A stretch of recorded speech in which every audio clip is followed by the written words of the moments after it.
museums. There's the parking lot, the offices.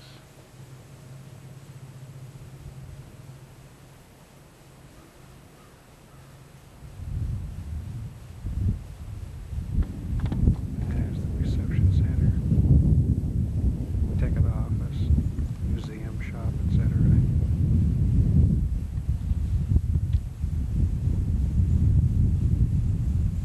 There's the picture gallery.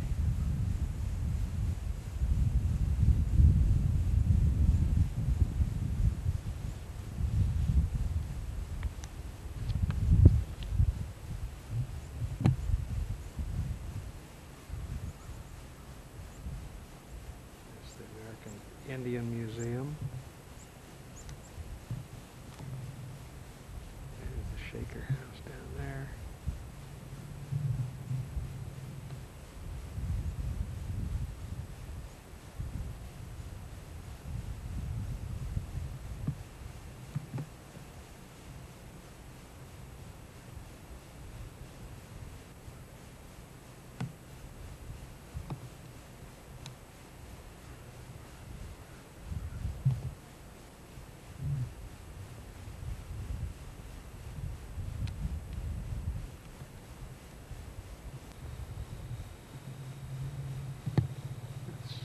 Pumunanwet,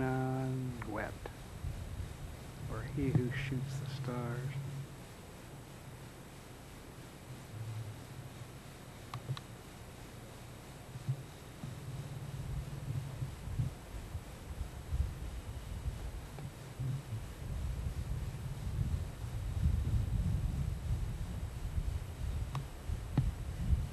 There's the Shaker House again.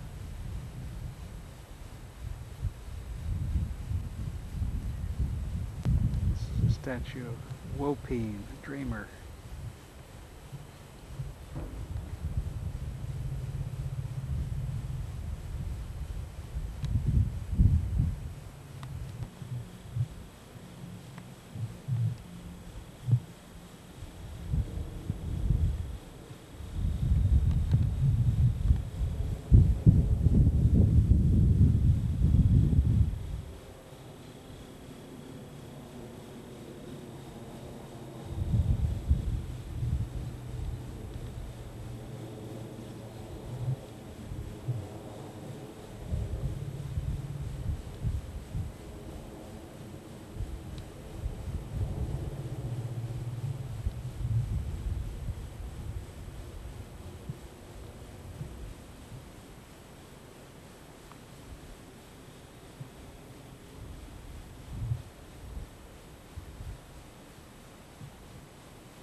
Right down there is the farmhouse.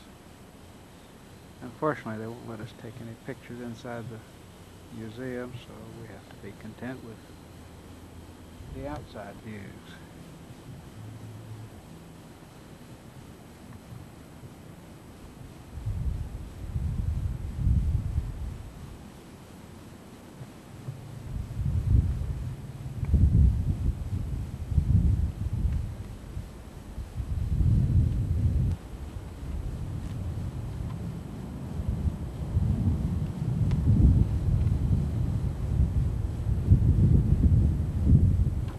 That thing there is for mounting wagons.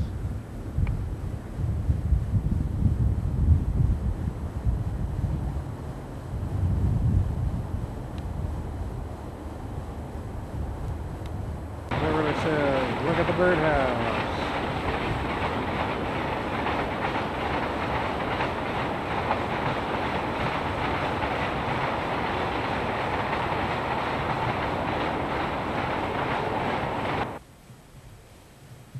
This is the Fruitlands farmhouse. This was where Bronson Alcott started his transcendentalist group, referred to as the Consociate family.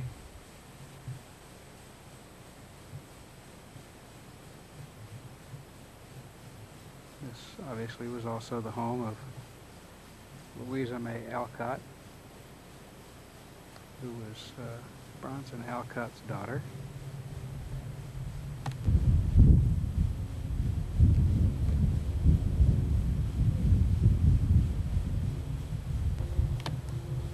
This home is a National Historic Landmark.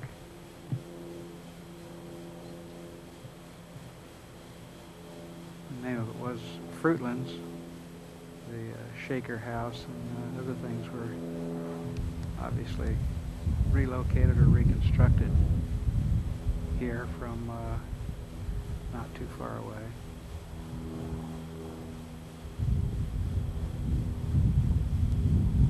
Stand guard.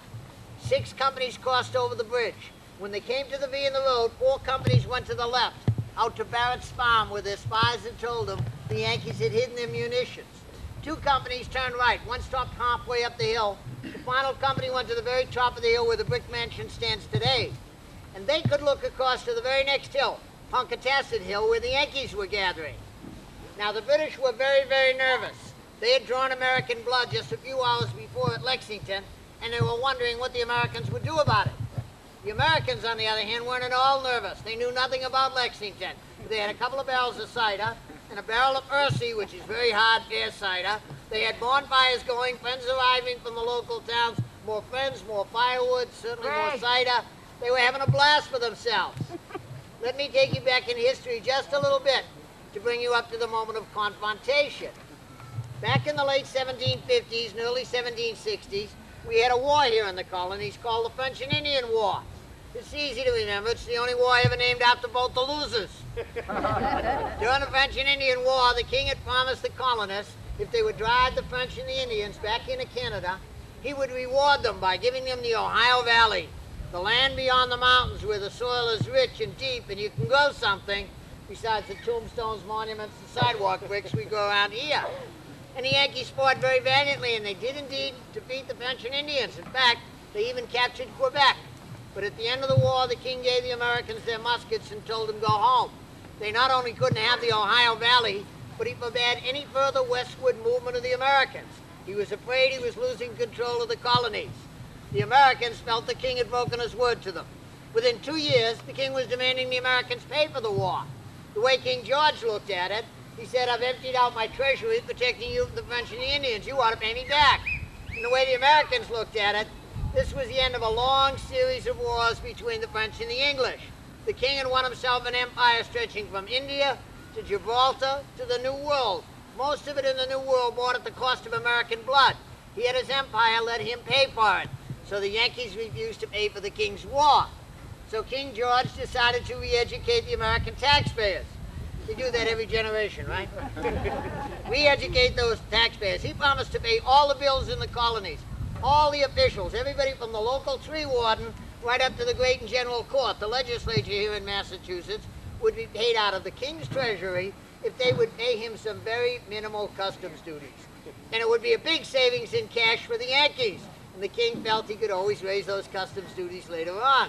But the Yankees refused to buy the king's deal because as long as they paid their local officials, they controlled them. They could tell the school teacher what to teach. They could tell the great and general court what laws to enact. They could tell the judges how to enforce them. And if it wasn't done to their liking, they just cut off their salaries and abolished their jobs. So the Yankees refused to buy the king's deal. Now, the king thought the troublemakers were the Yankee lawyer merchants, men like Hancock, Otis, Adams. They were all lawyers and merchants. You can spell that S-M-U-G-G-L-E-R-S. Every one of them was a smuggler. Did business with the Dutch. So in an effort to break the back of these Yankee merchants, the king sent in 3 boatloads of tea priced way below what the Americans could ever buy it from the Dutch for. And the Yankees, to show their gratitude to King George for his discount tea, dumped it in Boston Harbor. That made the tea unfit, as the king said, even for Americans to drink. He was furious. He closed the port of Boston. Nothing came in, nothing went out. The farmer out here in Concord who had grown grain to send back to the mother country was stuck with it. The fishermen who had dried and salted codfish for a year were stuck with it. The things that they needed, metal tools, implements, glass, even firewood. Nothing came into the town of Boston. The Yankees were lean, mean, unemployed, and cold. And still, no way he could make a lightning raid anywhere. Well, he set out for the foot of Boston Common, where Charles Street is today, with about 700 British troops. But his logistics weren't too good. He didn't have enough rowboats. So those poor soldiers had to wait on the Boston side, and they had to wait on the Cambridge side. They couldn't light fires to keep warm, because that would only alarm the colonists. When they got to the Cambridge side, they couldn't even stamp their feet to take the chill out of them, because the place he had dropped them, Leechmere Point, was nothing but a little spit of sand out into the back bay. They stamped their feet too hard, they'd be up to here in that blue Boston Harbor mud. So the soldiers were none too happy. Paul Revere watched him being slowly buried across Back Bay, walked around the corner to the Old North Church, had the sexton, Mr. Newman, hoist the 2 lanterns to signal the other riders, went down the bottom of Snow Hill, got into his rowboat, rowed across to Charlestown, followed Deacon Larkin's horse, and set off for Lexington with the warning that the British were coming. At Lexington, he met with Hancock and Adams, with William Dawes, another rider who had ridden out the long land route, and Dr. Prescott, the town doctor from Concord, who was in Lexington visiting his girlfriend at 3 o'clock in the morning. Not the time for social calls in New England, but that's another story. The 3 of them tried to talk Hancock and Adams into getting out of town, but they said they had more important business to attend to. The 3 riders should go on to Concord with the warning that the British were coming. The 3 men set out, but a mile outside of Lexington, they met some advanced British scouts. Paul Revere was taken prisoner. Dawes escaped through the swamps. It took him hours to get back to Lexington. Dr. Prescott kept his wits about him. He wheeled his horse into a barnyard shouting, "We've got him now, boys." The British scouts thought there were more Americans around. The British scouts fled, and Dr. Prescott continued the ride out here to Concord. He stopped at the Wayside House, later the home of the Hawthorns and the Alcotts, but at that time the home of Samuel Whitney, muster master of the militia. And Whitney mustered every man in town between the ages of 16 and 70. He divided them into 3 groups. One group went out to Punkatasset Hill to light the bonfires, get the cider ready. Get that cider ready. First things first. Another group went out to all the surrounding towns to have them send their minute militia companies here to Concord. And the main group climbed the hill right behind you and walked along the top of the ridge to meet the British as they came into town. Meanwhile, back in Lexington, when the main force of British troops arrived, 700 strong, they were met in the green by Captain Parker and 73 militiamen. The Americans were no match for the British, outnumbered 10 to 1. The British hadn't caused any damage. The Americans decided to leave the village green with their honor, their village, and the breeches intact. As they turned to leave, a shot was fired. The British said it was the Americans. The Americans said it was the British. To this day, we don't know who fired that shot. But in any case, without any command from their officers, the British troops panicked and fired into the backs of the Americans. 8 Americans were killed, 10 were wounded, most of them shot in the back.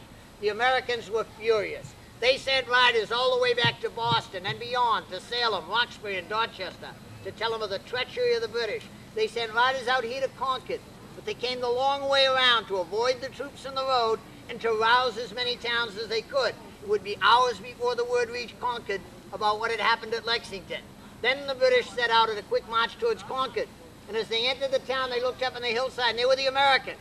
The British hesitated for a moment, but the Americans, knowing nothing about Lexington, just turned around and marched back in time to the British music. The British on the road, the Americans up on the hill, and they marched back to the same pipe and drum. When they got to the end of the ridge, the British turned left into town. The Americans turned right, came down the hillside, out across the bridge, and out to Punkatasset Hill. Now, old Lightning Smith didn't get to be 300 pounds running around Village Greens. He moved directly into Wright's Tavern. But from the tavern, he sent out his troops, 7 companies, 3 to guard the bridge, 4 to raid Barrett's farm. The rest of his troops scoured the town for any weapons they could find. They found precious little. The men had taken their weapons with them. They found 2 broken gun carriages, wooden bowls and spoons soldiers might eat from, paper and dowel to roll cartridges. They piled them all up by the side of the townhouse, combination town hall and church, and they put them to the torch. The people who were left in town, the children, the women folk, the elderly, and the minister, pleaded with the British to put out the fire, and the flames did soon leap to the side of the townhouse. The British officers were courteous. They had the men start a bucket brigade. But as they poured those buckets of water on the fire, the smoke and steam began to rise, and the Americans out on Punkatasset Hill saw it. The farmer, Joseph Hosmer, said, "Man, would you let them burn the town down around your family's ears?" And Captain Isaac Davis of Acton said, "I'm not a man who was afraid to go." The Americans moved forward towards this hill to get a better view of the town. The three British companies quickly withdrew down to the bridge and started to pull up the planks so the Americans couldn't get across. Then they realized their own troops out of Barrett's Farm couldn't get across either. They replaced the planks and they lined up in a street fighting formation, which is a nice, neat block that you see in prints. What they intended to do, the first three ranks would fire their muskets, file to the outside, file to the back, file in again, reload, be ready to fire again when the turn came. Takes 13 commands just to load and fire a musket. None of those commands being aim. It's a very inaccurate volley-type weapon. It takes 16 commands to maneuver in ranks, so it's very complicated. The officers stood on the outside, sort of directing traffic. Not a wise choice. The Americans came down the hill in a line of two to stretch out their numbers. You know how Americans like to exaggerate. And the river was flooded as far as that brownish grass is growing. When the Americans were about halfway down the hill, the British spied into the flooded river to warn back the Americans. But instead of turning their backs as they had at Lexington or turning around as they had in the hillside, the Americans continued to come. And as they rounded the bend in the road and were just beyond where the statue of the Minuteman stands today, the British spied into their ranks, and the first two Americans, Captain Isaac Davis and Abner Hosmer, a teenager, fell dead. Major John Buttrick shouted, "For God's sakes, fellow soldiers, fire!" And when they did, it was devastating. The first volley from the Americans killed or disabled half of the British officers. The men couldn't hear the commands of the survivors over the sound of the musket fire. They couldn't see with the smoke blowing in their faces from the black powder they were firing. They panicked and they ran. They left their dead and wounded draped all over the bridge, ran up the road, turned right on the road that's Monument Street today, and headed towards town. From the yellow house next to the parking lot, an old farmer, Elisha Jones, he had to be over 70 to be left at home. He came out the door. Concord tradition says his wife was right behind him, pulling on his coattails, trying to drag him back in the house. But he shook his cane at the British troops and commented on the great show of courage. They fired at the old man, the musket ball still embedded next to the door down there. And the Americans followed, climbed the hill, walked along the top of the ridge, looked down, realized the town wasn't burning down. It was all a big mistake. It's the American way, right? Back they came over the bridge and up to the top of the hill, and they milled around, trying to decide what to do. Now, the four companies that have been out to Barrett's Farm, the Americans did indeed have munitions out there. 2 cannon, extra powder, extra ball. But Paul Revere had made another ride out here on the 16th of April, forewarning the Americans the British would soon be about. The fields at Barrett's Farm were new plowed for the spring planting.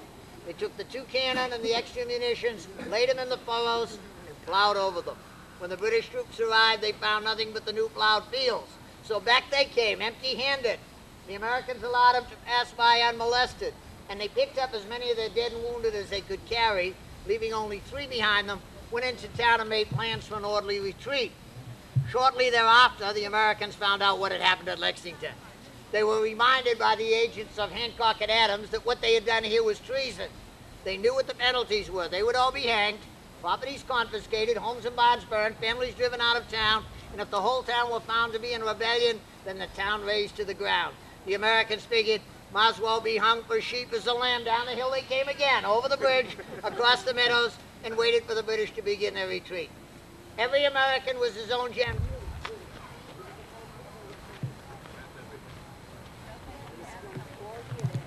Yeah, I can't read that very well. Monument of the first forcible resistance to British aggression. Across the bridge a little ways is the Minuteman statue.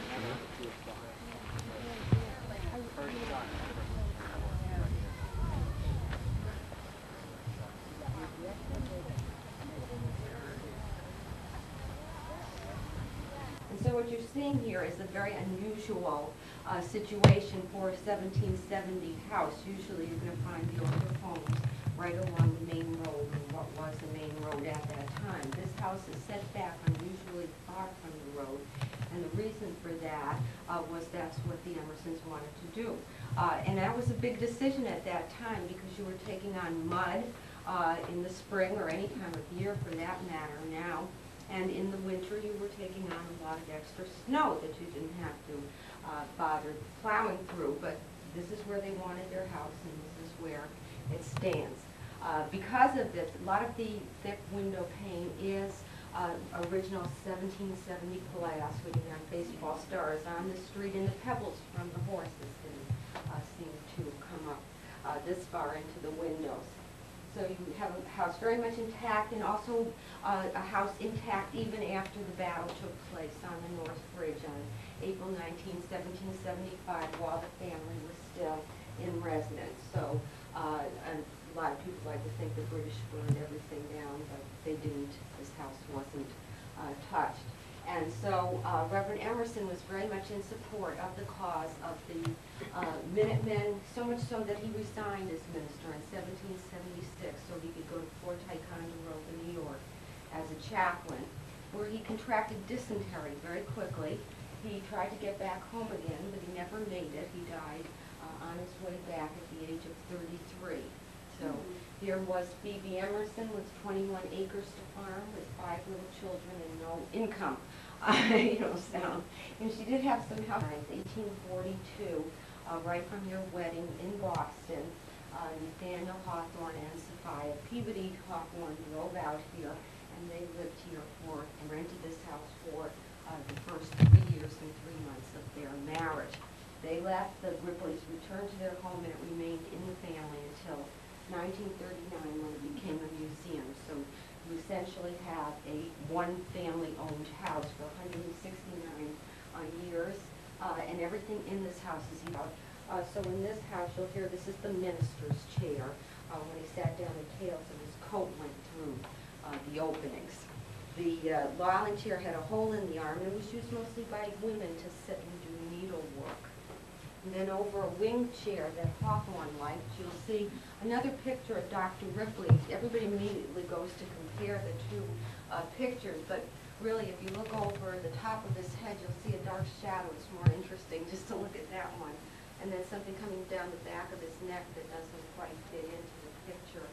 And that's because an itinerant artist painted that portrait of Dr. Ripley over an earlier portrait of a woman with a bonnet and curls. So he's fading from us, and the picture beneath is coming through, which is called pentimento when that happens.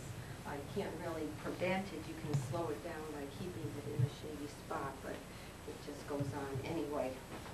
And pretty soon he'll be out doing the tours, and I'll be here. I don't know. He's faded in a lot in the years I've been here. Sarah Alden Bradford Ripley was married to Samuel, the minister. A little fast. The decorations, the decor, I've been noticing it, is really Victorian. It's all very popular Victorian, where you get the revival of just about anything and everything. Greek revival and Egyptian revival, and bringing home souvenirs from Europe, as someone did from Leipzig. This we call the dining room today, but it wasn't first used as one. In fact, you didn't have dining rooms back in 1770. If any of you were fortunate enough not to live in this climate, you may not know that you could not have a meal together most of the year because it was too cold to do that. So the older styles of tables that you'll see a lot of, like the walnut table dating to 1740, is a drop leaf, and it was pushed against the wall, and then it was pushed out so a couple of people could eat around the fire, and you could use your table for your room for other reasons. So this was used as Reverend Emerson's study. She even turned 20, but a lot of books that were very much appreciated by Nathaniel Hawthorne. They were very luxurious to have so many books. That was a real luxury. He couldn't afford them, and so he spent rainy days reading the books here at the manse. And of course Emerson had also read the books here, but they are kept in cases, and that is so that if there's a fire, you can get it out the window, down the stairs, out the door, and hopefully save the books in that way. Emerson, who lived down on Cambridge Turnpike, had a house fire in 1872, and his books were kept encased, and they were saved. I don't know if it was solely for that reason, but anyway, afterwards he was world famous, and he had literally thousands of offers of places to stay, and he chose to come here with his family to stay with his cousin Elizabeth, because he said next to his own home this was the closest and then we can go into the study.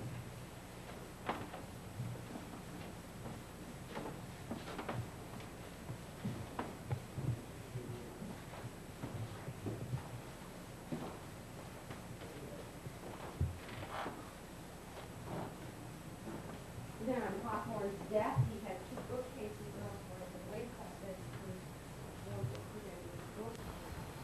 Yeah, this is the old manse. One we just heard the part of the lecture about. It's been in the Emerson Ripley family for 169 years. And then Nathaniel Hawthorne rented it for 3 years when they first got married.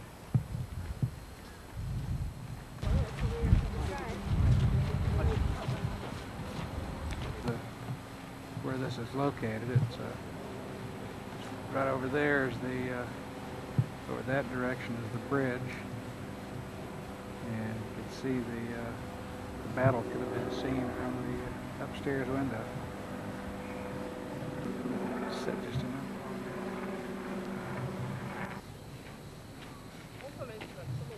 And there's the Minuteman statue.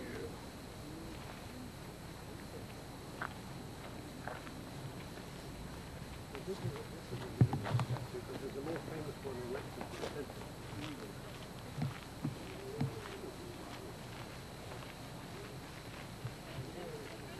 The guys that he got out of their beds for the minute. And they came up here and started this.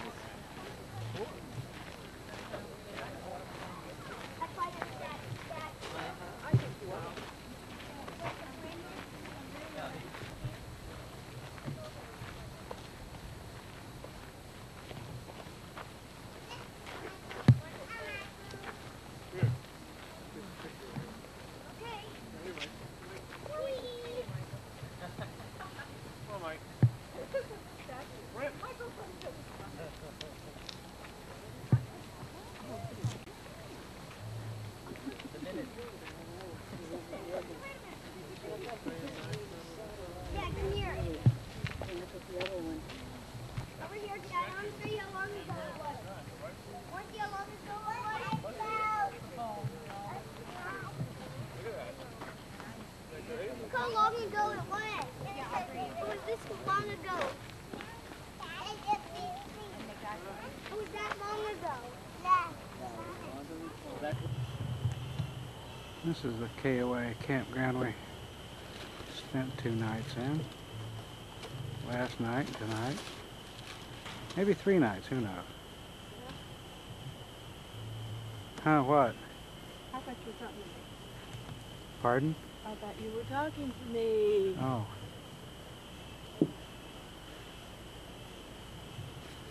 That's a pretty nice one. Clean, efficient. Offices and showers are up that way.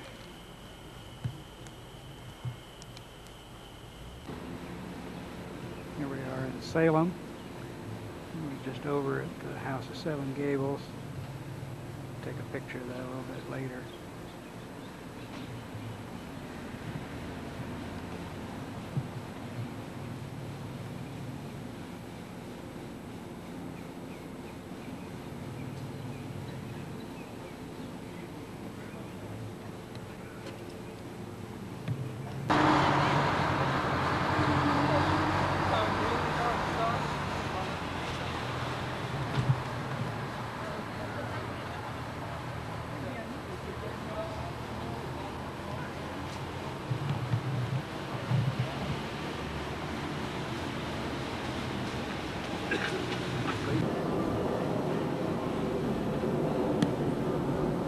Getting ready to refinish, and in the process of refinishing that.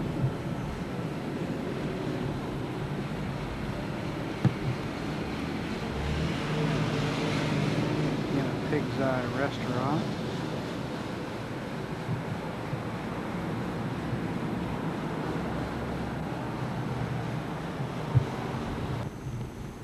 There's the Witch's Brew Cafe.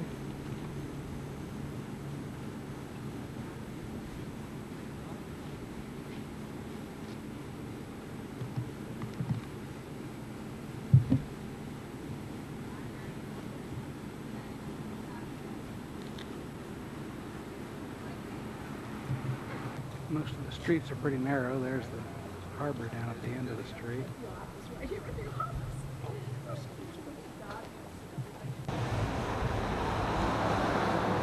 Burying point.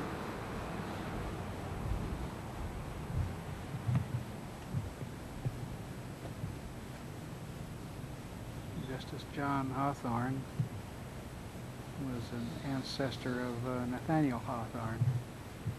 So the name's spelled differently.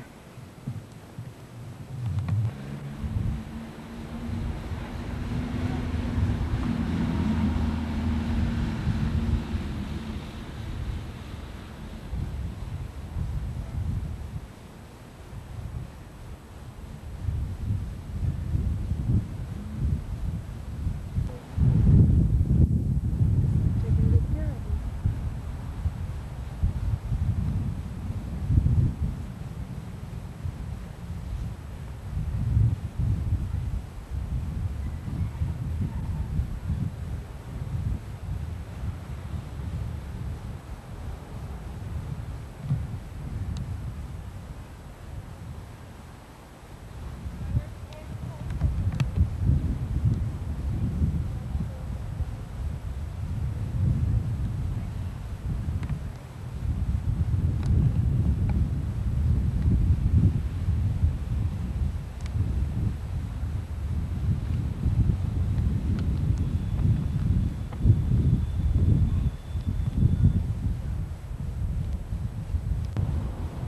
There's the old town hall.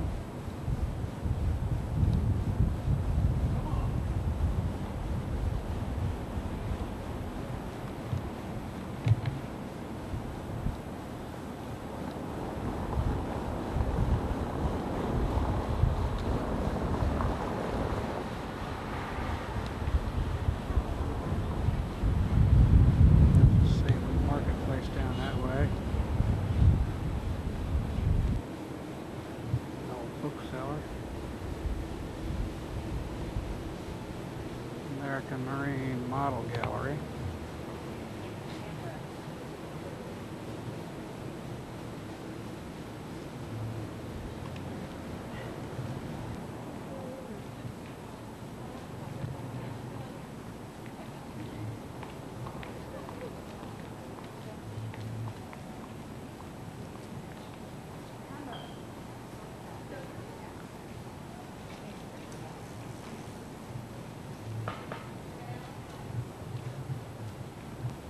Salem Chamber of Commerce.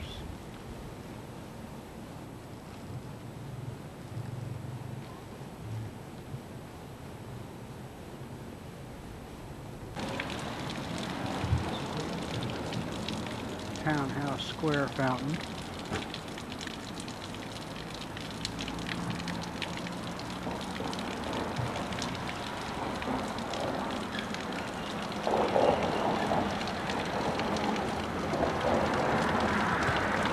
What that building is, but undergoing some restoration.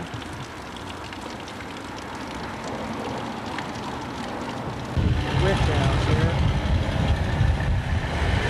Restored home of one of the judges in the Wick trial.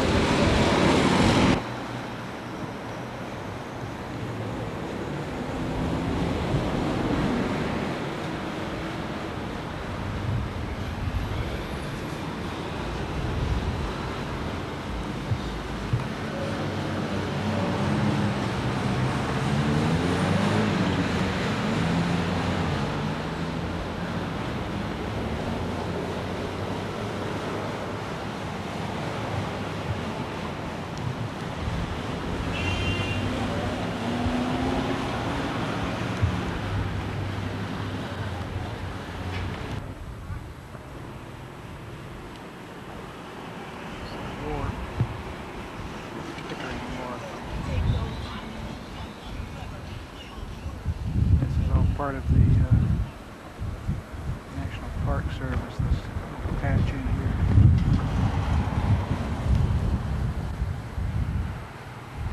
That's the visitor center.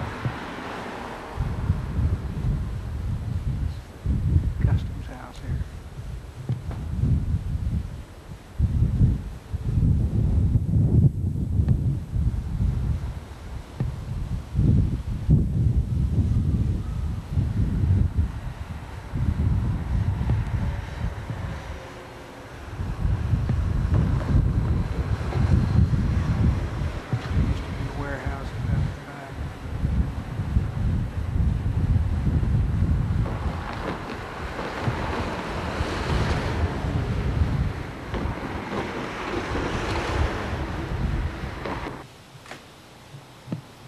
It's another KOA south of Boston. Today we did the Salem area. Tomorrow I think we're going to go into Boston.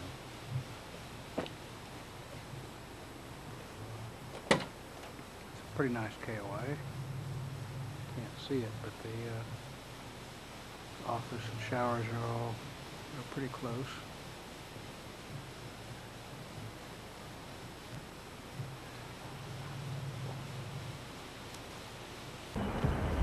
I get 18 out of 26. That's not bad. That's all right. I don't guys here.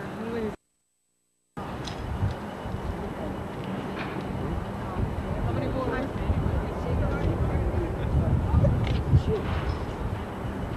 Where'd they all go? Where'd they all go?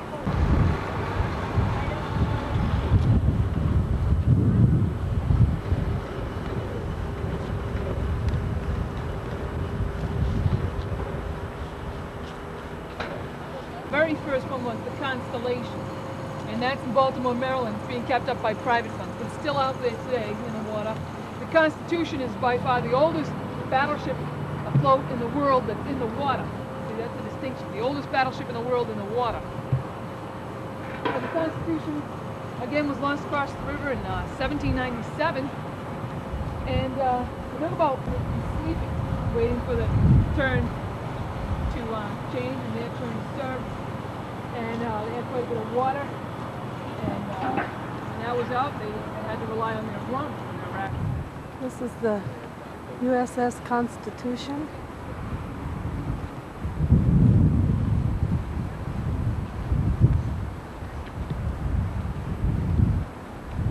In Boston Harbor.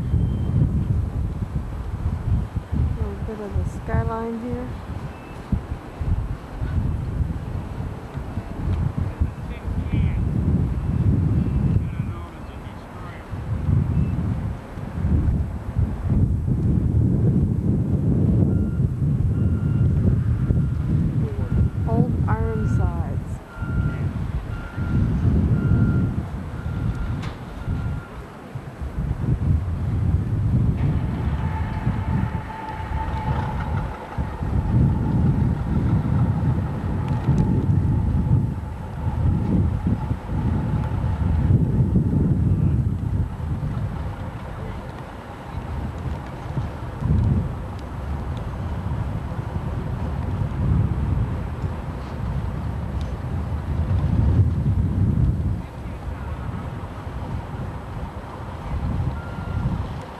It's immense. A lot bigger than I thought it would be.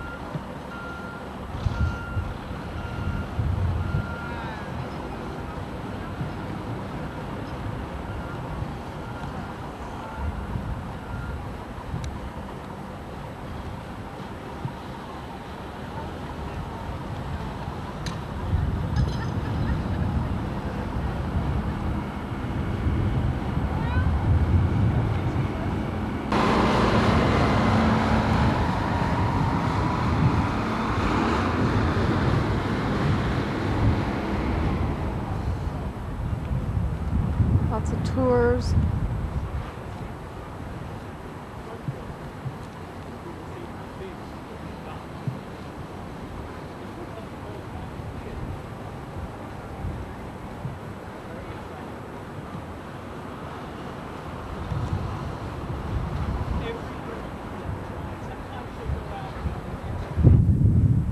Gangplank.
of the building is the yard arm.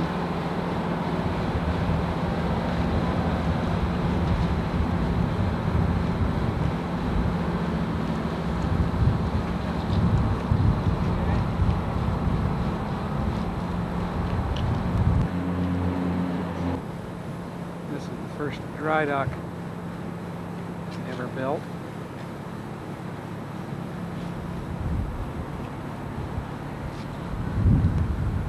There's the Constitution in the background. They take it out every year on the 4th of July and tow it out and turn it around. It has to go 1 nautical mile each year to remain in commission. It's going to be taken decommissioned in '92 for refitment, repairs. It's supposed to be recommissioned about 1997 for the bicentennial.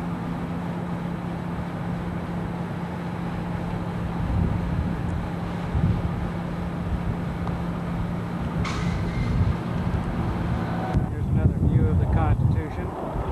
Gives no idea of the height of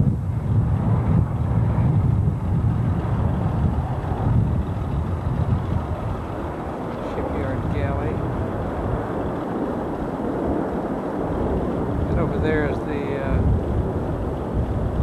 Constitution maintenance facility. There's the USS Case and Young.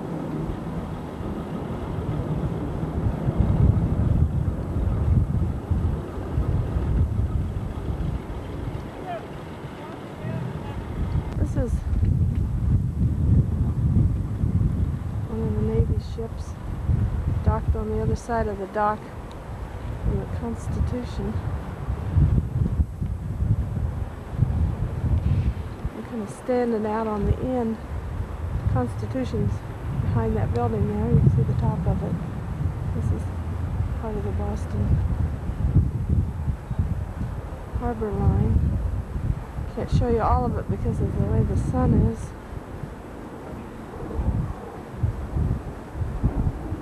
Just about up to there will be about it. That's about another view of the Constitution.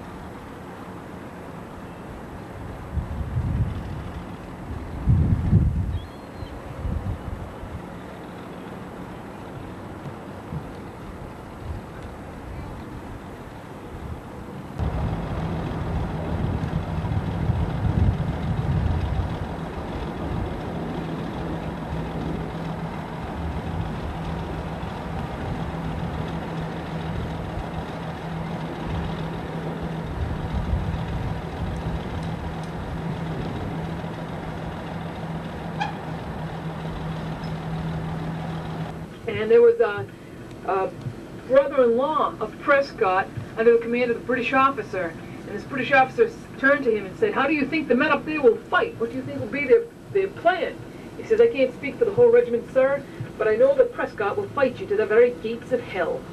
He was known to be a fighting animal. And over 400 British lost their lives or were injured, and just 100 colonists lost their lives here. And on the retreat, when the British captured the hill, and the colonists, due to a lack of ammunition, retreated and went off through Charlestown Neck, there was a famous quote, I forget by who, I'm sorry, but the famous quote was, "We'd like to sell them another hill for the same price." So if you'd like to get out and take a picture.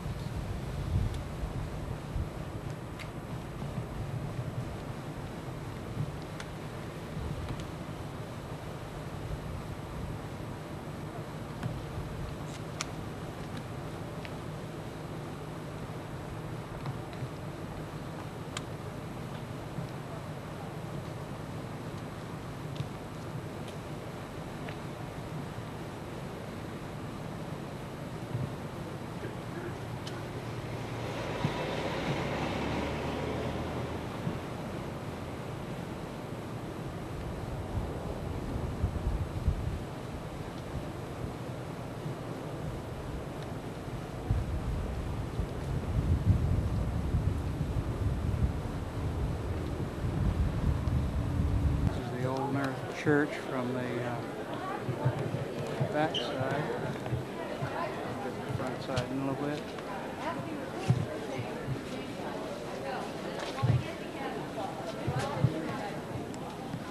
The oldest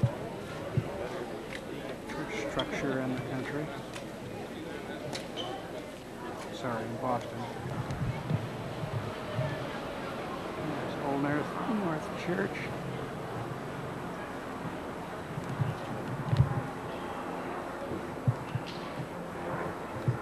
And it says signal lanterns of Paul Revere displayed in the steeple of this church.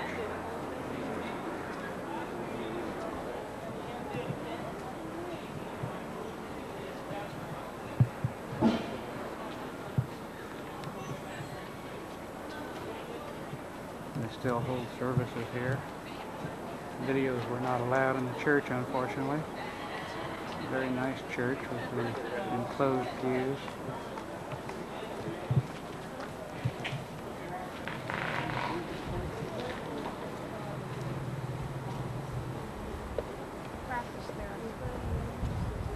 Cops Hill Burial Ground.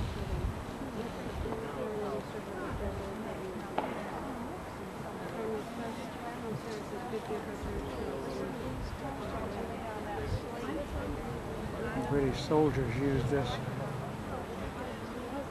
for target practice. They put pine cones and stuff on tops of the tombstones. There's a lot of damage to a lot of the tombstones.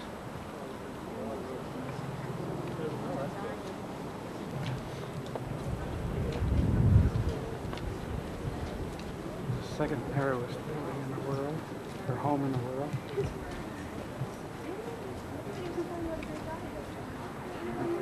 This was in Ripley's. The narrowest one is in Holland someplace. It's about 9.5 feet wide.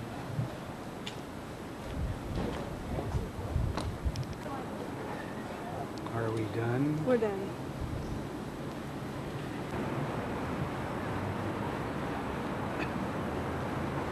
This is a replica of the Boston Tea Party ship. This was built in 1973 in England and sailed over for the bicentennial.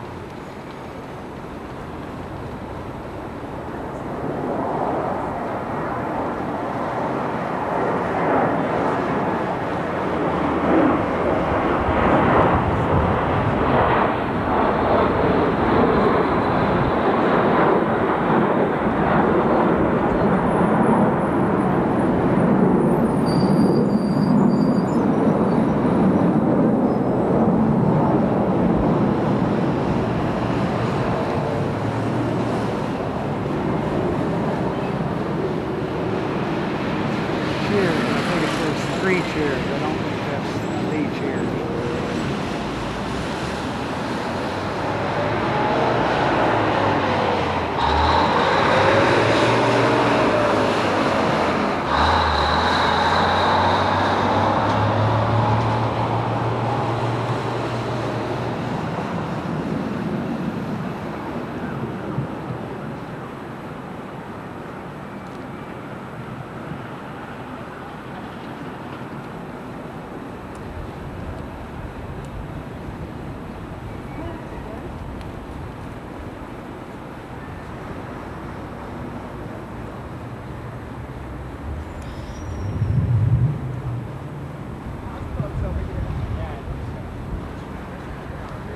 There's cheers. I'm not sure about that.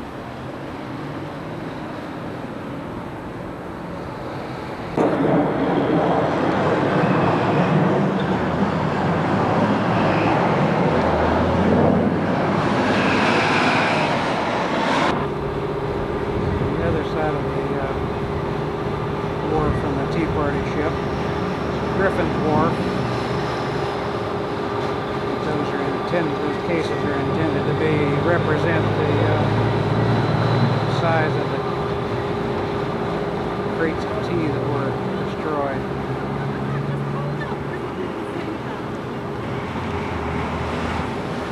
They're called light ships. restaurant.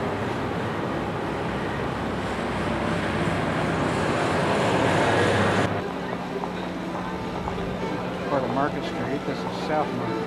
This is South Market Street.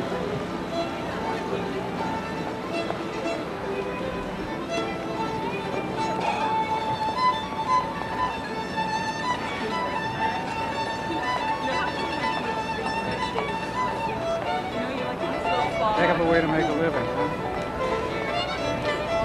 What?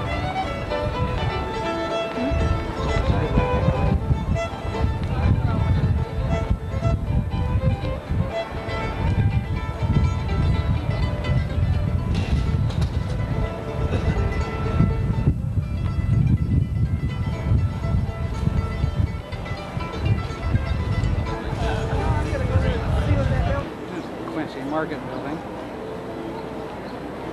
South Market Street on that side. What's that building in Everly? I don't know. It's so pretty. You like that? Look at all the shapes. There's North Market Street.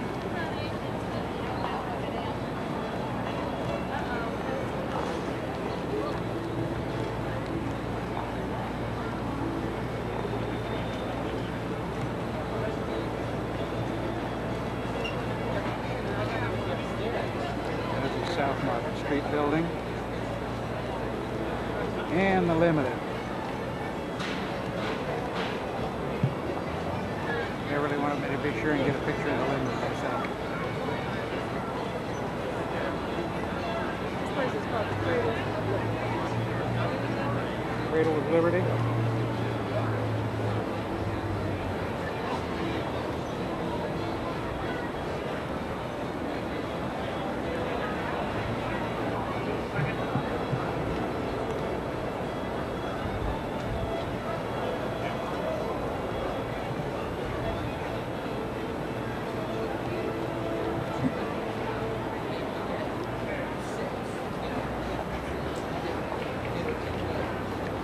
Faneuil Hall, Cradle of Liberty. That's where a lot of people spoke and exchanged ideas.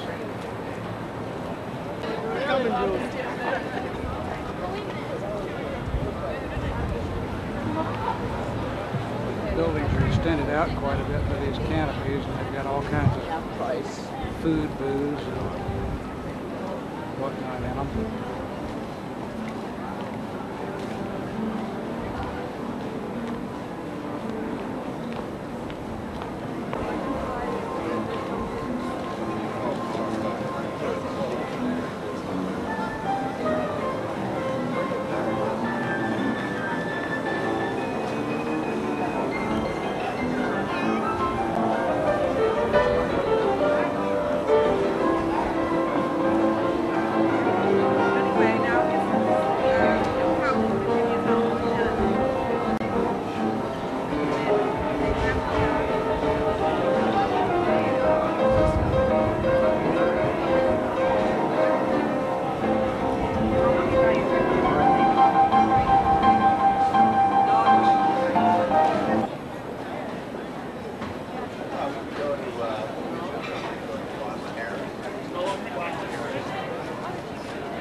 Hancock Tower Observatory out into Boston Harbor there.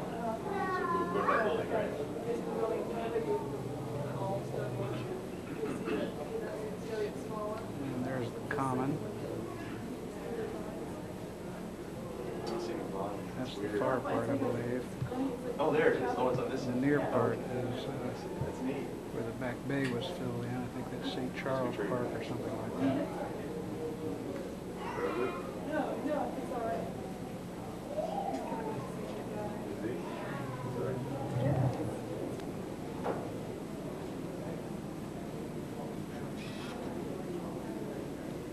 There's the old Hancock Tower, the steeple that was their corporate logo. Is that the state building? No, I don't think that's a state building. No, it isn't. State building is over there the Gold Dome. See it over there on the other side of Common? Oh, Beverly? Yeah.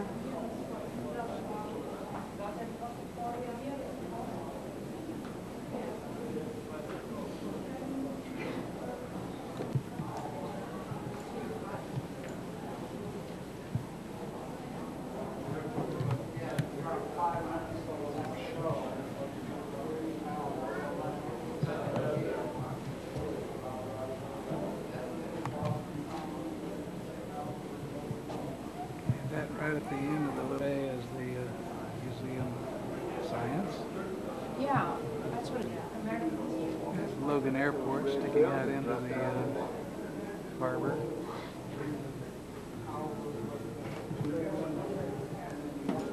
That's the Longfellow Bridge.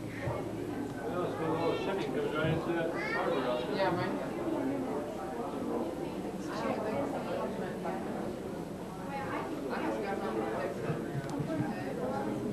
The side of the water there is MIT.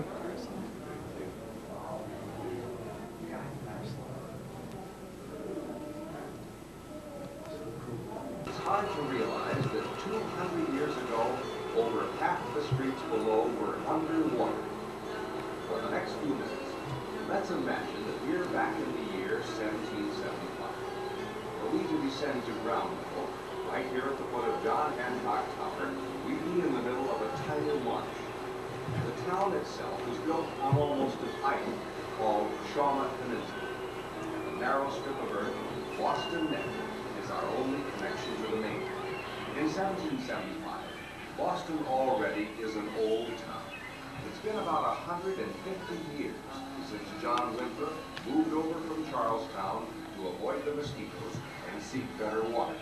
The French and Indian War is already some 12 years past. The British price was high, and ever since, the Crown has tried to levy taxes on the American colonies, but without colonial representation in Parliament. In freedom we're born, and in freedom we'll live. Our purses are ready. Steady, friends, steady. Not as slaves, but as free men. Our money we'll give. Pay up, sir. My master says to pay up, sir. Off with you, boy. The word of the low subject of the king is good enough for any man. Be off! Be off! sir, pay the badge. 5 years ago, in 1770, the town erupted when a noisy argument between an unpaid barber's assistant and a British sentry climaxed in an open confrontation between the citizens and the redcoats.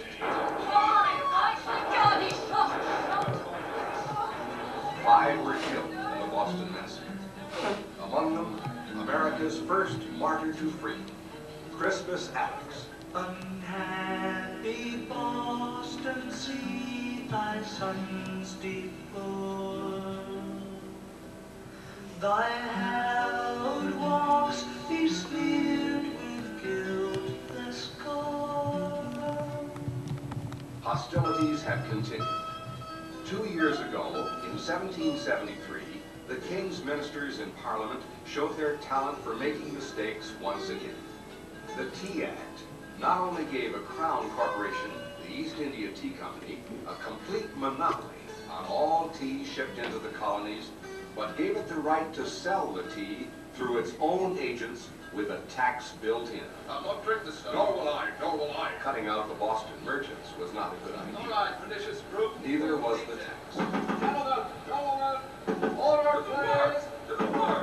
Thank you. Order to the work. And so, on a December night in 1773, a troop of thinly disguised Indians with cork-blackened faces and feathers descended on Griffin's Wharf and spent the better part of 3 hours tossing 342 chests of fine but taxable tea into the Now harbor. the other day, the folks round here were mad about the taxes, and so they went like Indians dressed to split the chest with axes.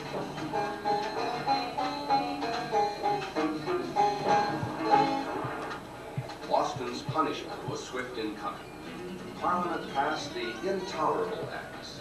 The most devastating of these was the complete blockade of Boston as a port. You sinful Bostonians, I'd have you beware of your liberty tree. I would have you take care. If you'll not agree to obey England's laws, I fear that King Hancock will soon get the yards. Life in Boston has become unbearable. The unthinkable becomes inevitable.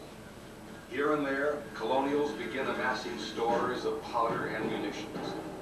British General Gage learns of a cache of arms in Concord, only 6 miles west of the Lexington parsonage where John Hancock and Samuel Adams are residing prior to their departure for Philadelphia and the next Continental Congress. Gage decides to make a clean sweep. He will arrest the 2 patriots, then march on to Concord and destroy the arms. The Sons of Liberty soon learn of his plan. The only question is the route. Will the British go by water, crossing the Charles River by boat to Lechmere? Or will they take the 4-mile longer route over Boston Neck, crossing the Charles at Great Bridge near Harvard? By late evening on the 18th of April, boats and 700 troops are congregating at the foot of the Common. It's obvious they will move out by water. Respected patriot, Dr. Joseph Warren, immediately dispatches William Dawes via the Boston Neck on horseback to warn Hancock and Adams and the munitions keepers in Concord. On the off chance that Dawes might not get through, he also orders Paul Revere, local silversmith and courier for the Sons of Liberty, to ride for Lexington and Concord via Charlestown. Revere tells the sexton of Old North Church to hang 2 signal lanterns as arranged and cautiously makes for the dock. With muffled oars, he's quietly rowed to Charlestown under a rising moon. Borrowing a horse, he hastily speeds off across Charlestown Neck on what will become the most famous ride in American history. At midnight, Revere reaches Lexington and alerts John Hancock and Samuel Adams, who depart for the safety of nearby Woburn. At dawn, the British troops meet 77 colonial militiamen drawn up on Lexington Green. Shots ring out, then more. The colonials count 8 dead, 9 more lie wounded. The British push on to Concord. At the Old North Bridge, local Minutemen repel the British, signaling the shot heard round the world. The war is on. The British are in full retreat. The munitions at Concord remain safely hidden. How brave you set out with your muskets so bright, and thought to bedazzle the folk with a sight. But when you got there, how they powdered your bums, and all the way home, how they peppered your bums. You see now, my honeys, how much you're mistaken. For Concord's by discord can never be taken. At the end of the day, British losses are 73 dead, 26 missing, and 174 wounded. Shovel slowly. Quietly now, quietly. Almost 2 months pass. And tonight, June 16, 1775, 1,200 American recruits quietly work with shovels, creating fortifications atop Breed's Hill behind Charlestown. Dawn will show their error. A better choice would have been Bunker Hill, just out of range of British cannon. At 4 in the morning, a stunned sentry on His Majesty's ship Lively summons Captain Bishop to point out a fort that has literally appeared overnight. The captain loses no time in responding. In Boston, General Howe joins the action with a barrage from the battery at Copp's Hill. The Americans continue to fortify. Howe, the British master strategist, formulates his plan. 2,600 troops, including the undefeated Royal Welsh Fusiliers, are to be ferried from Long Wharf, complete with 3 days' rations, blankets, and woolen uniforms, from chalk leggings to high-starched collars, and bearing muskets with 14-inch bayonets. All told, an extra weight of 100 pounds per man on this warm June day. Arriving at Morton's Point, the Redcoats regroup, break ranks, and eat lunch. A last meal for many. By 2:30, Howe's plan becomes apparent. The light infantry, led by the Welsh Fusiliers, will charge down the Mystic River beach and try to get behind the stronghold on Breed's Hill. The bulk of the Grenadiers and Marines will assault this principal fortification directly by marching up the hill. Unseen by the British are the rail fences and low walls hidden in the tall grass. These impediments slow and break the machine-like momentum of the troops.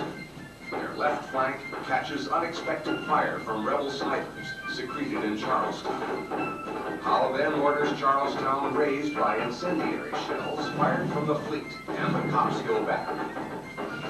Charlestown erupts into flames. 400 structures are consumed. Meanwhile, down on Mystic Beach, Colonel John Stark's New Hampshire marksmen have the Royal Welsh Fusiliers in retreat. Up on Breed's Hill, the Marines and Grenadiers are closing in. Israel Putnam barks, "Don't fire till you see the whites of their eyes. Fire low. Pick off the officers first." The entire front rank of the Grenadiers goes down. The slaughter lasts for 15 minutes. The British retreat. The grass is slippery with blood. But Howe immediately regroups the Grenadiers, adding to their numbers the light infantry who survived the debacle on Mystic Beach.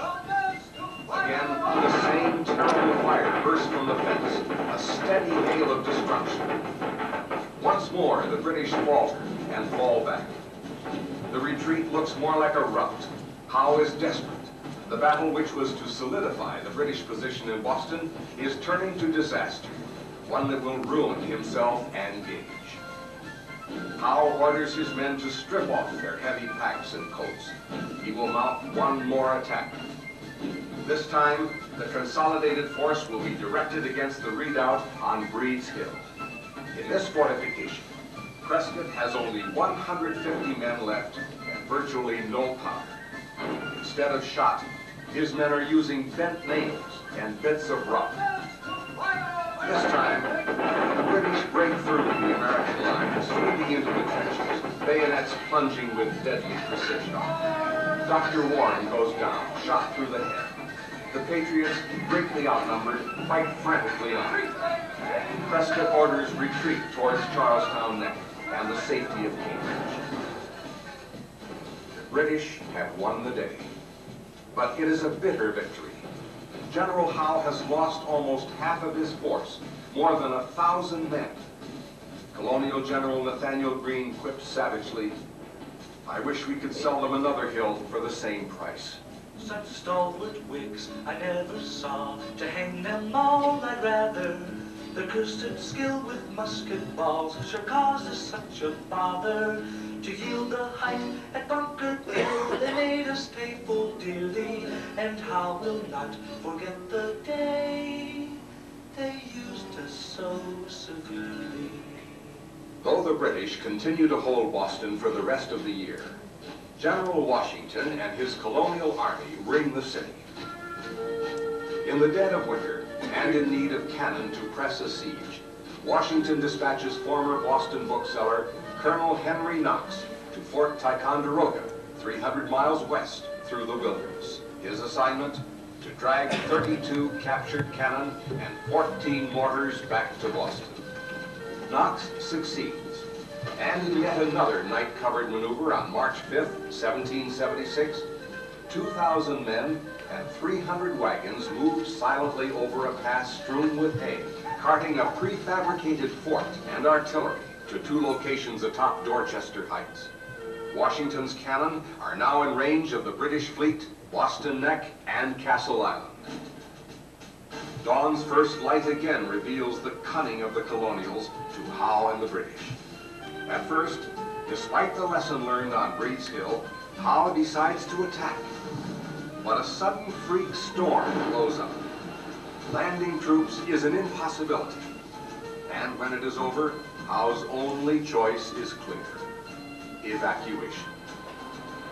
It takes 11 days to load his ships with provisions, pillaged, stores, and fright notorious. On St. Patrick's Day, March 17, 1776, the British evacuation of Boston is complete. The sounds of war no longer resound in Boston. Yet her perseverance has served as an example, both spiritual and tactical, for the rest of the colonies throughout the struggle for independence. At the time of the evacuation, Boston was a town of 20,000. Today, Boston is nearly 700,000 strong and has increased Shawmut's original 738 acres to more than 46 square miles in area. Much of the early expansion was achieved by cutting down the hills of Boston to fill the coves. The Mill Pond became the West End. West Cove was added to the base of Beacon Hill. The South Cove became the new South End. And within a period of 40 years, with fill brought in from the suburbs, over 1,000 acres were added to create Boston's elegant Back Bay, where the new John Hancock Tower stands today. These days we've spent back in the Boston of 1775 were alive with new ideas, old music, and the bitter ring of musket fire. They mark the beginnings of this new Boston and the stirring of our new nation. Is there any houses like our houses, individual houses?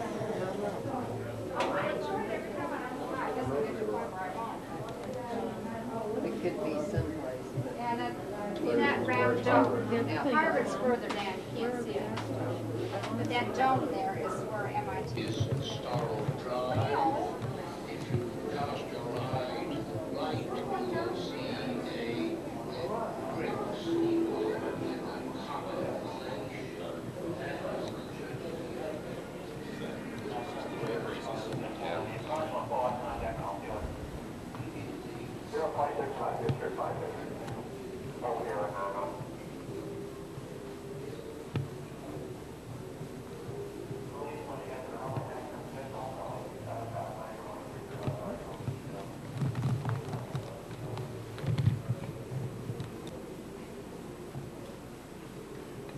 Reflection on the glass.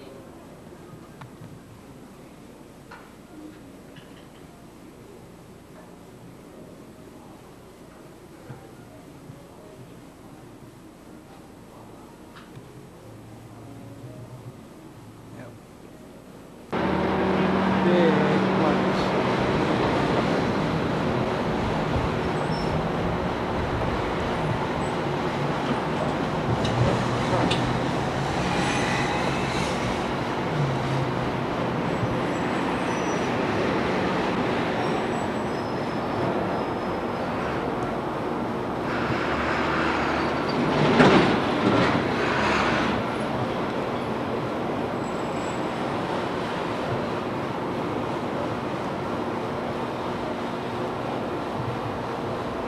Right across the street from the Hancock Tower where we were just a few minutes ago.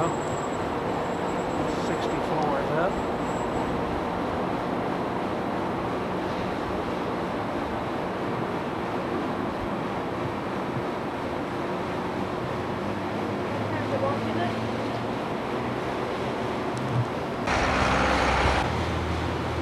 From the other corner there's the Trinity Church. There's the old New South Church. There's the Boston Public Library.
steps of Trinity Church.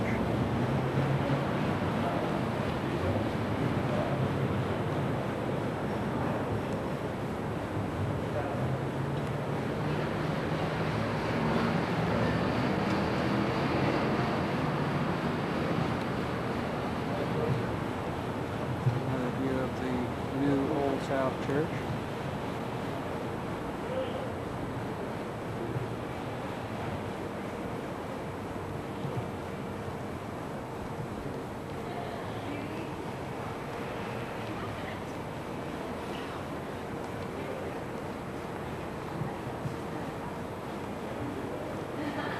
And the library again.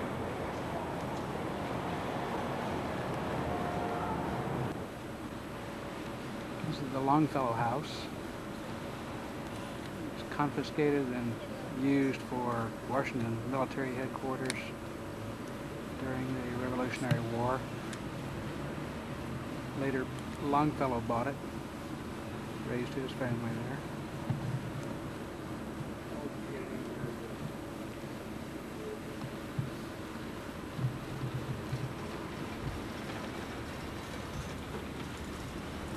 We're stopping here. We passed through the Harvard Radcliffe campuses. Didn't stop, so we couldn't take any pictures.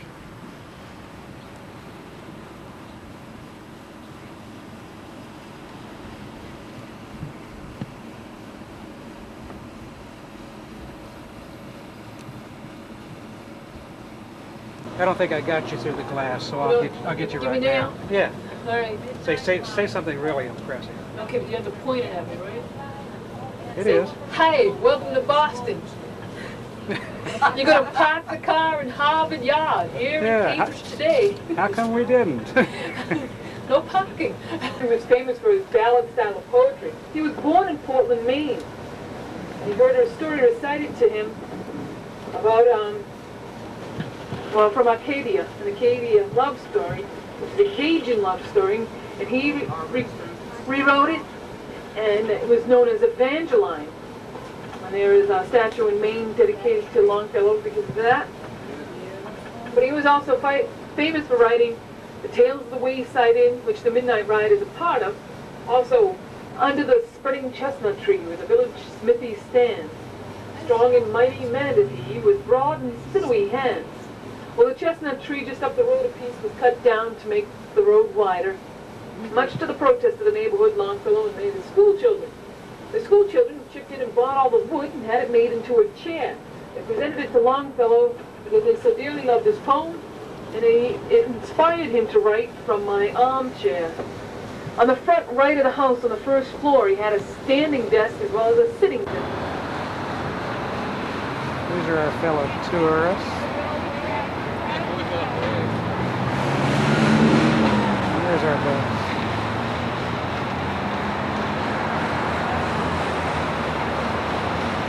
And there's the vehicle that's going to tow it.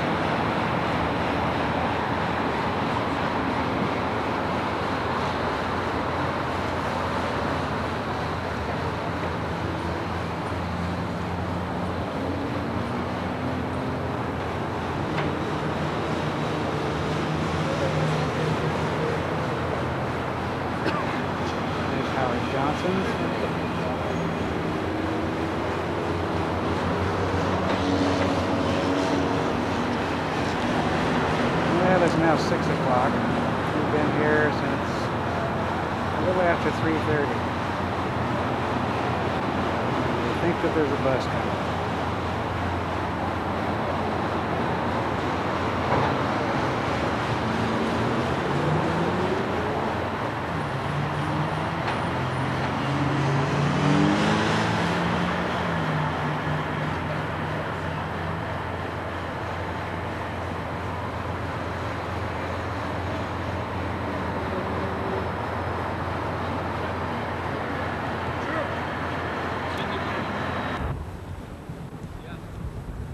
Here we are in Plymouth.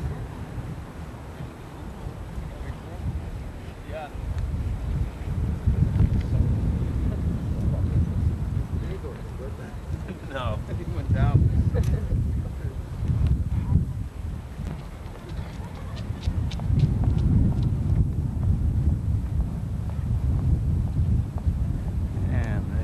Mayflower 2.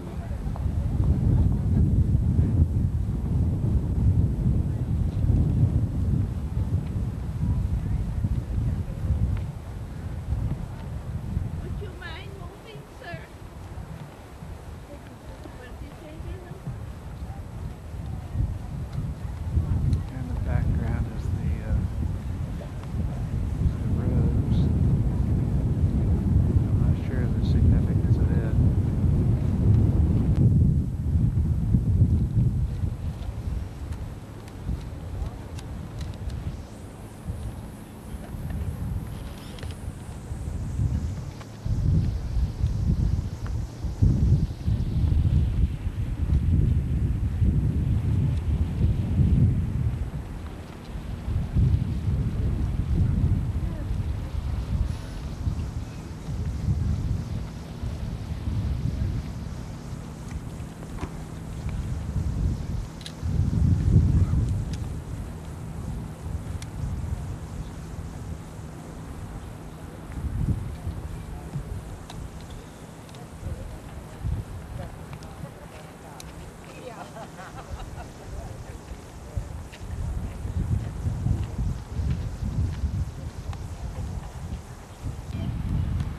And that structure there houses Plymouth Rock.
Pilgrim Hall Museum at the top of this hill.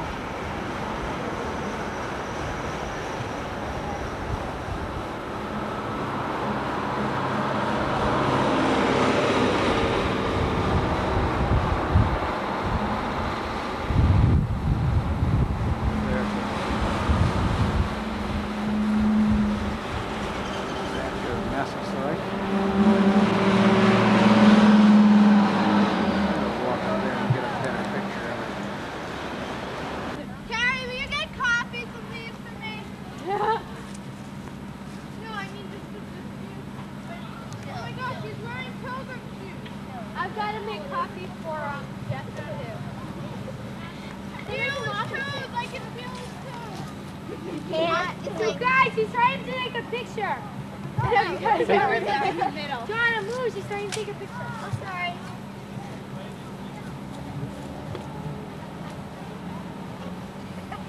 We're like waiting. You get it? Yeah. No way. Hi. There's another view of Plymouth Rock and the harbor. The sun's not at a good angle here. Let's swing around and get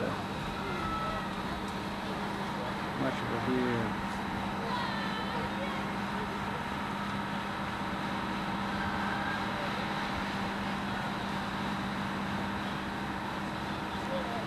Secondary world.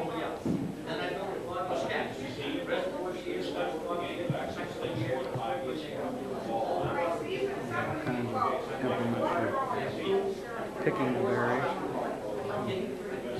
Comb mechanisms.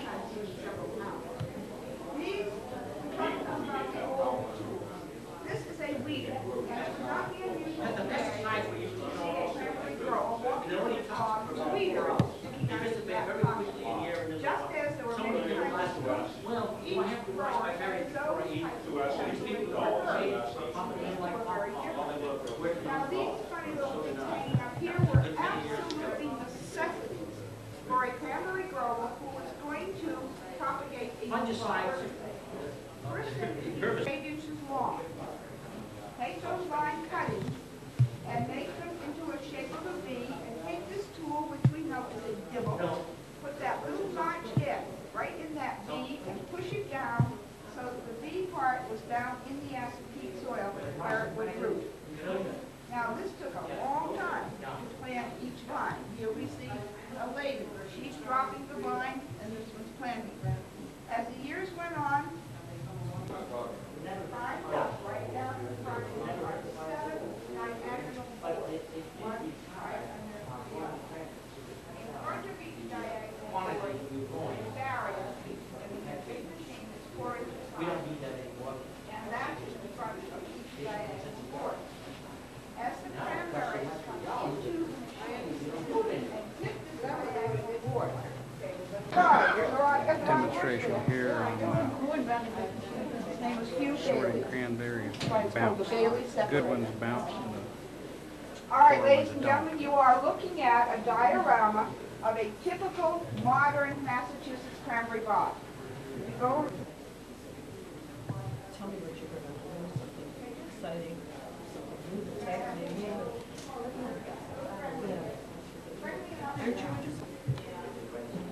And all those red berries are corralled into one place with wooden booms that look like oil slick booms, like they were containing an oil slick.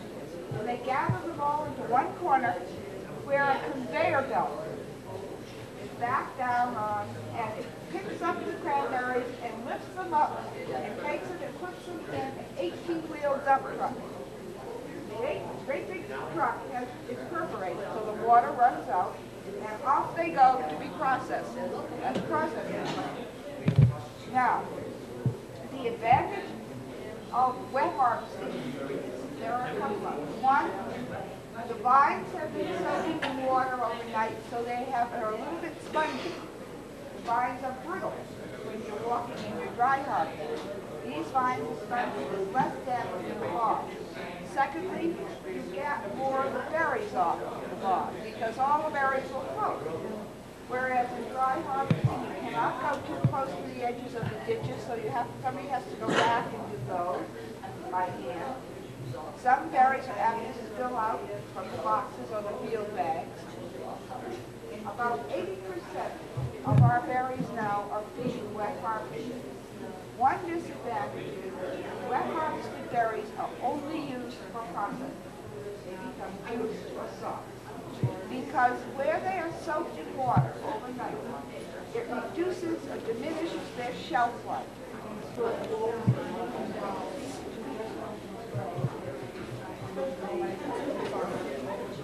Fix the wet harvesting.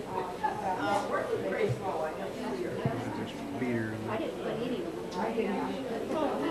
create turbulence and allow the berries to break loose from the vines so they float.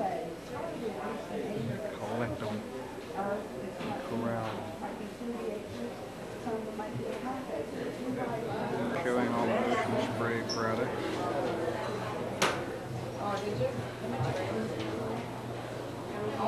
And there's tasting gifts and all kinds of opportunities here.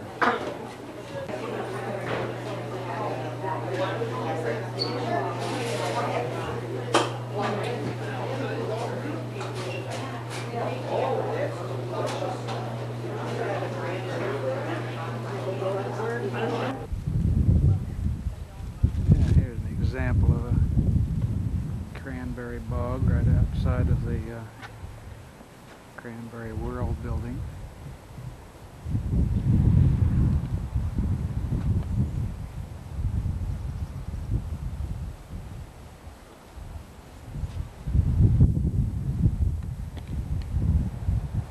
Cranberries need about an inch of rain a week, or if they don't get that, they get You just sprinkle them for 8 hours.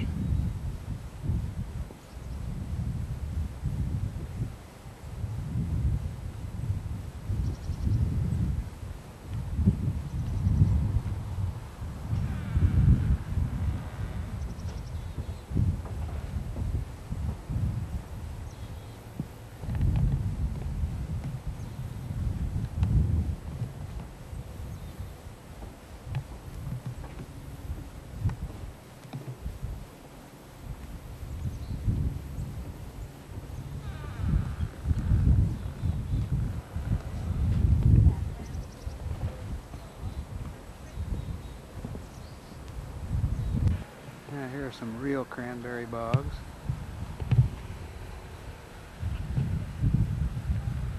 This is at the Plymouth Colony Winery.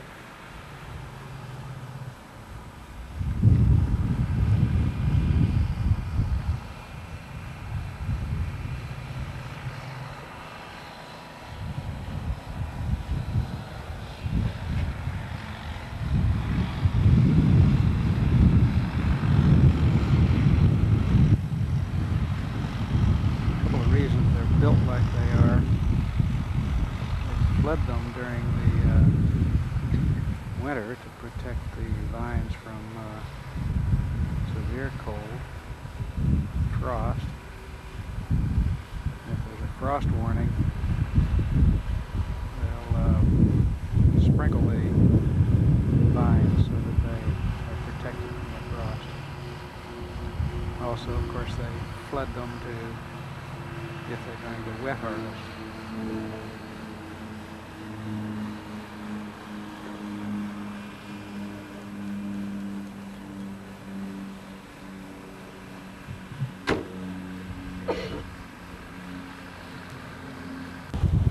We're on the Newport, Rhode Island, just from Easton Beach to Bailey's Beach.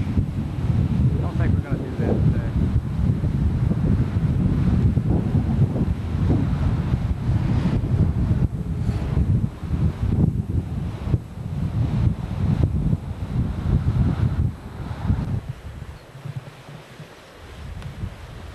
Still in Newport.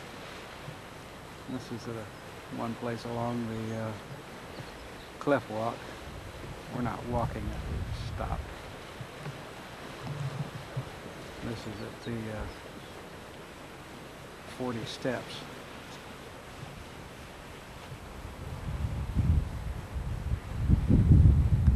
It's Beverly partway down the 40 steps. Nice little viewpoint here.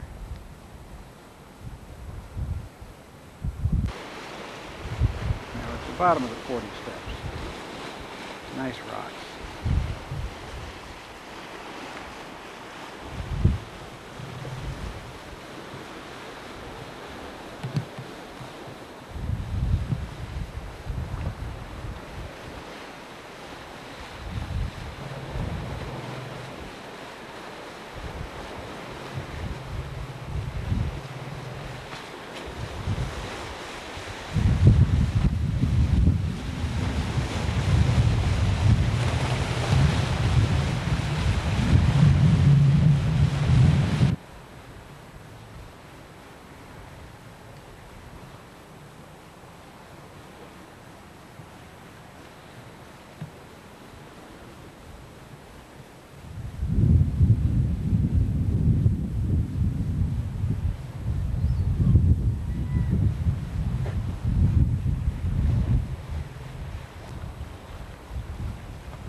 That's somebody's summer cottage.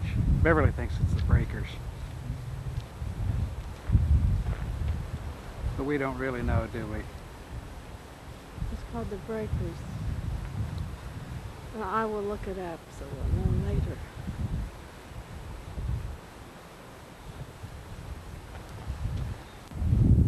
Still on Newport. There are a lot of big houses.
side of the island. Over in there someplace is Fort Adams State Park.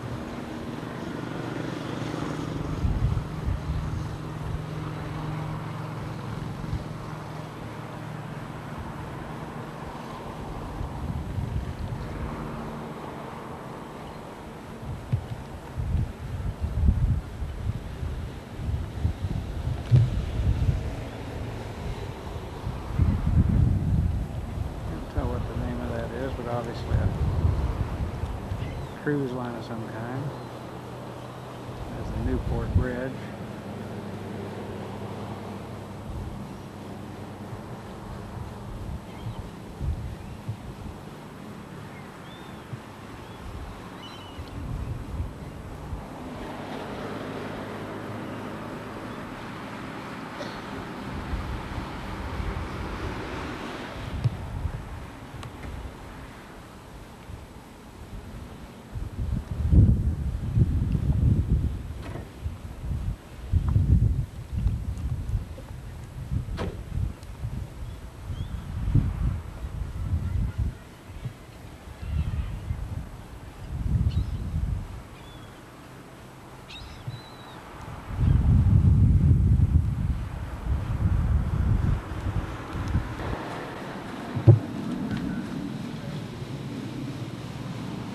Newport Casino.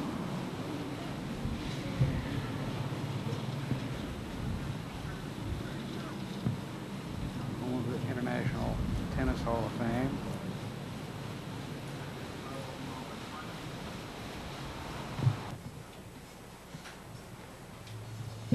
This was built in 1880.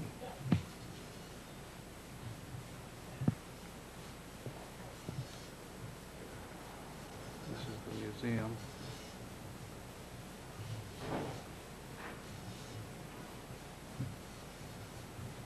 This is the enshrinees room.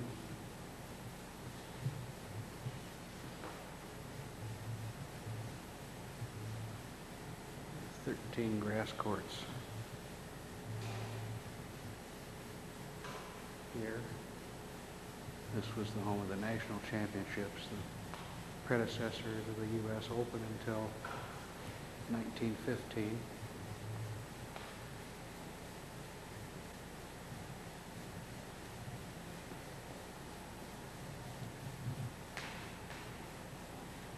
They still play the Volvo Hall of Fame championship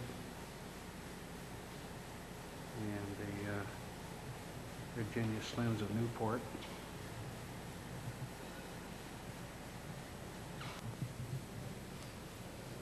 Stuff about the Grand Slam.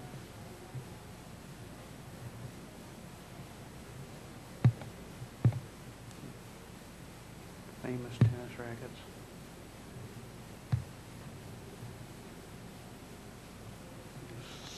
Assorted other equipment. Examples of playing surfaces.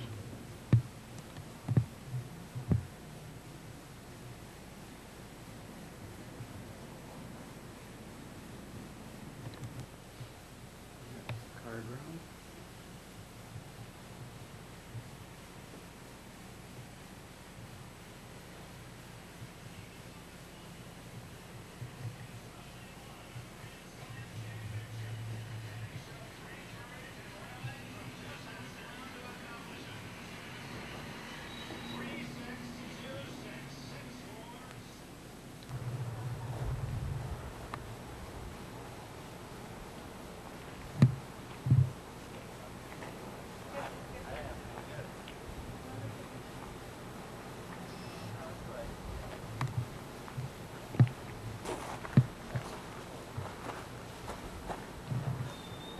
Things backwards. This is the front of the building. Get it as you leave instead of when we arrive.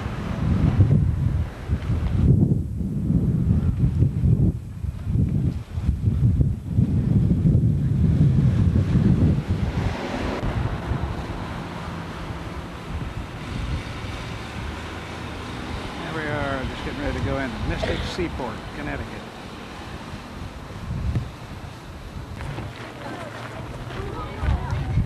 Charles W. Morgan.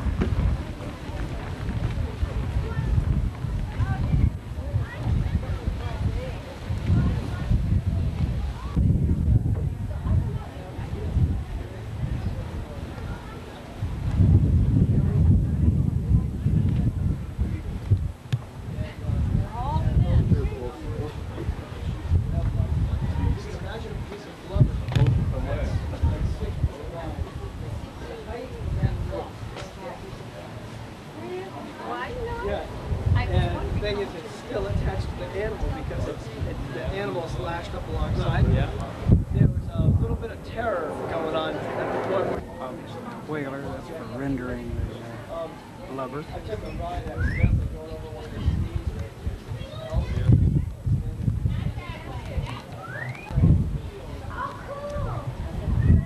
Well, look at here, they can't come up quietly.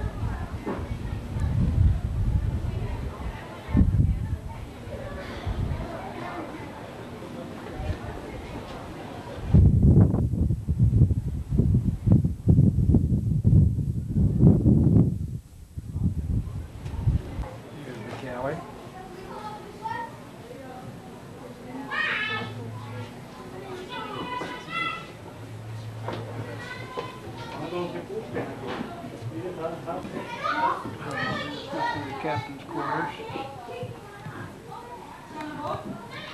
Yep. First mate's cabin, pretty sumptuous.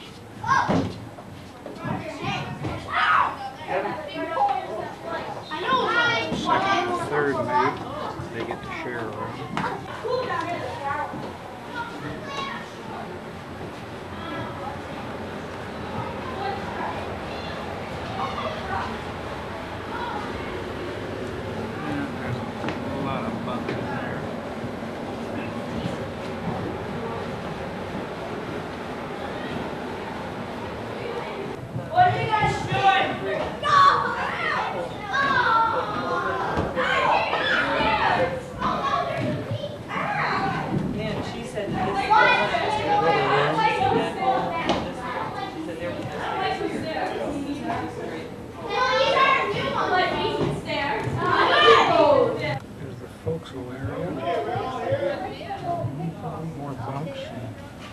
Okay, I'm coming up.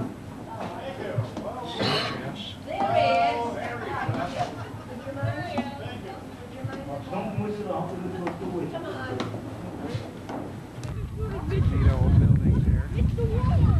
Girls, swallowing a group, stop! Wagon rides. Taverns and banks. Cooperage.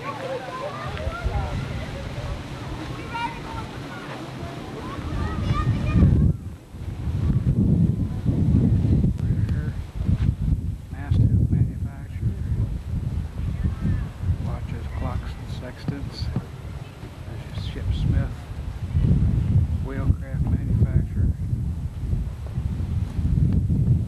there's a sailmaker over there, Cordage Company.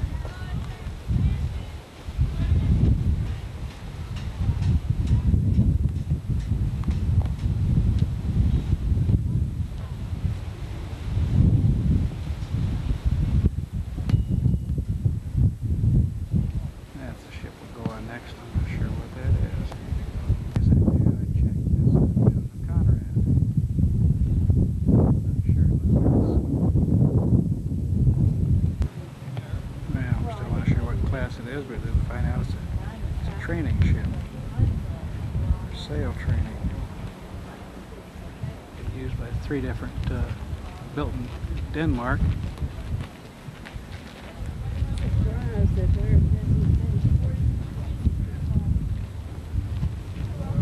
Still in use. Truman turned it over to Mystic Seaport to using their training program for sailing.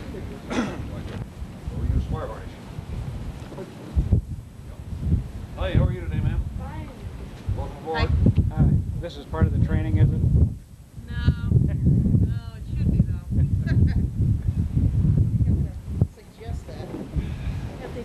How are you, sir? Just fine. Cleaning and finishing right here, huh? It's pretty well kept. It's a chore. This little gal here is the one that keeps it that way. The whole thing, huh? Yeah. Now. Seems like it now. Yeah. Oh, but she's the ship keeper, and the normal maintenance and painting she does, but on a big job she gets help. Right. What's the normal crew and Well, this was built as a training vessel, sir, so when she was training, she trained 80 boys at a time, and the crew was about 12 officers, instructors, most, and so on. But to run a ship like this, when you weren't in training, well, you could probably... now this would be called what, a sloop or? No, it's a full rig ship. Full rig ship. It's a square rigger. Okay. It's a full rig ship. Square rigger means it's got sails crossways. The yards go crossways. Sloop is one like this over here where the sails are fore and aft. Oh, okay. The sloop is generally one mast. The schooner is a fore and aft with two or more masts. That can be a schooner up to 2 up to 7 masts. Schooner. A square rigger, as I say, one of this. This particular type of square rig is a full rig ship. The one over there, the big one, is a bark. It's a double topsail bark. Oh, okay. That is also a square rigger, but it's a square rig, double topsail bark. How many people get trained a year? Well, when this was built, it was built by for a private Danish foundation to train young fellers, the young Danes, these sailors, and they trained 80 at a time. Yeah, but I meant currently. Well, now we use it as a summer camp, a winter camp for kids. So we get summer, we get up to 55 a week all summer. A week at a time. It's a summer camp. Instead of sending your child away to a scout camp at the lake, we send them here and we teach them how to sail the Dyer Dows, how to row in the seine boats. We let them climb the rigging under supervision, and the shantyman comes aboard a couple of nights and teaches them how to sing shanties and all kinds of good things. And how old are these boys? 12 to 17, boys and girls. It's a co-ed camp. Sorry, Beverly, you're too old. And in the winter, we run, well, I'll call it Infinity Group. Just last week we had... Here's some spare masts. There's the Dunton main mast. Dunton main boom. Some generics around here. There's a Morgan mizzen mast. The Dunton foremast.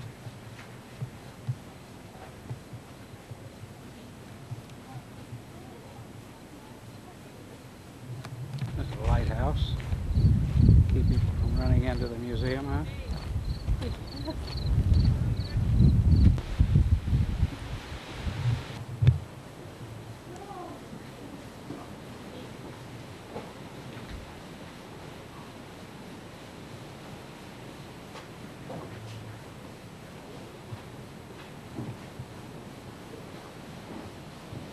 Shows the sort of routes the coasters plied their trade.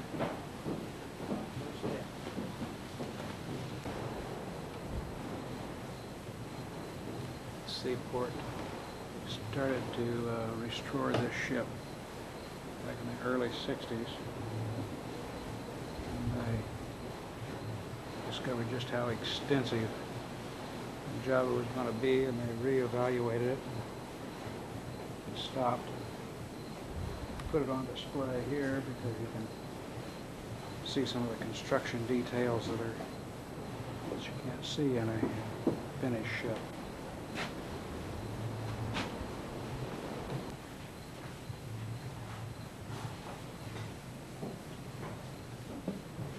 There's a pawl post up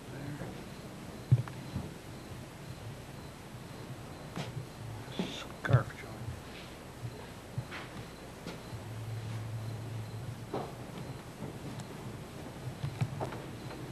Coaster ships were ones that got put out of business largely by the trucking industry.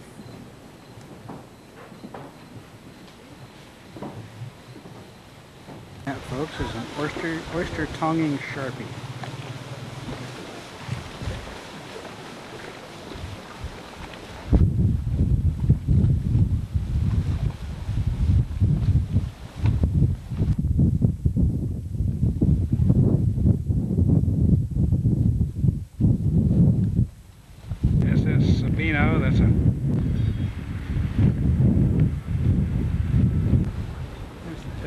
Dunton fishing ship.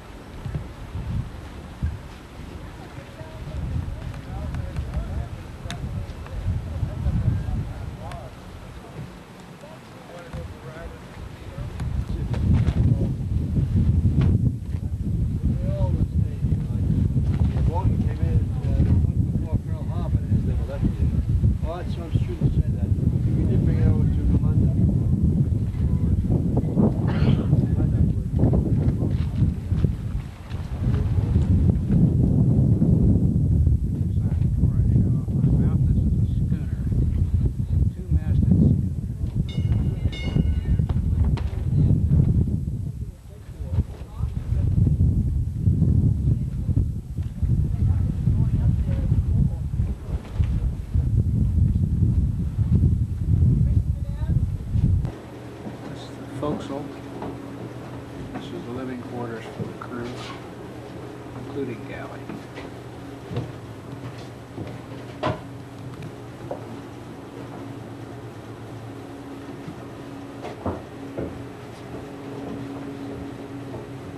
Those are bunks. Assume all these other things are for storing fish.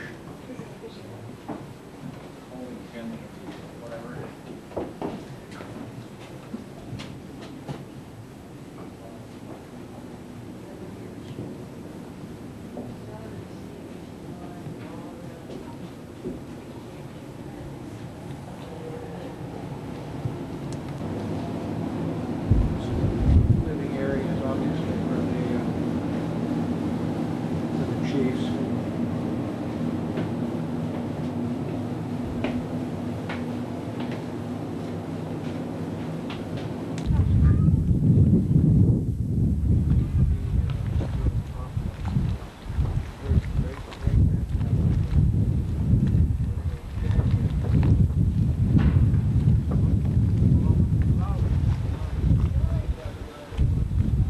And you try to climb down there, you can really appreciate what these people had to go through, you know, fishing and everything. So.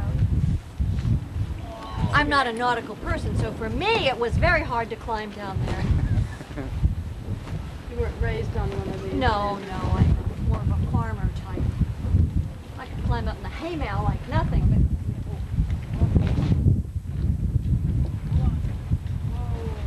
maybe that rain yet. There's the galley over there in the background. Obviously they sell food as well as everything else here. I took a picture of it before, now I don't know what it is. She was a museum's first boat. Sandbagger sloop. Originally built in 1880 as built in Mystic as a racing sloop. They call it a centerboard racing sloop. Racing, they put on as much sail as they possibly could, weight it down with as much ballast as they could. Usually a crew of 14 people.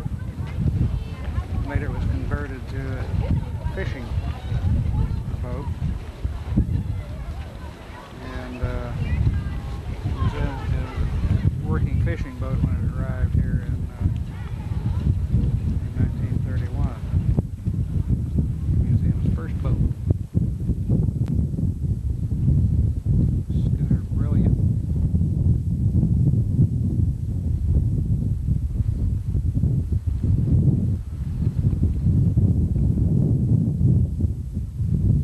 This is also used in the sailing education program.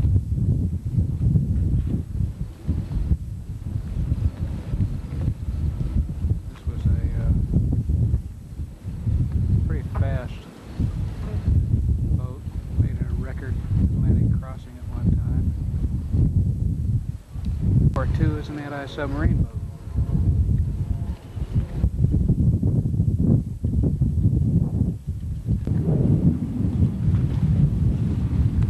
The drawbridge going up. I wonder if it's going up for the Sabina. Oh, there's another boat down there.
area for various equipment for actually building some things, like building block and tackle.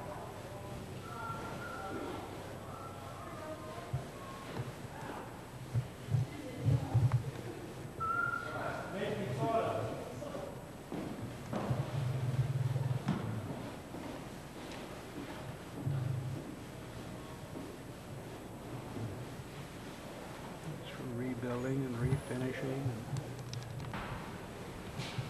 This area shows a lot of the old techniques used in building and maintaining ships. Caulking stool and mallet. Chisel and mallet. Everything was done by hand.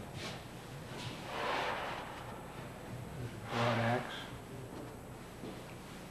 That was used for shaping and whatnot. Skilled shipwrights could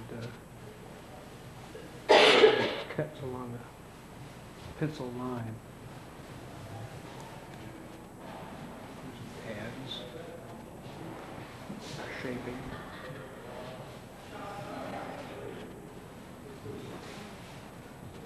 Beetle and caulking iron.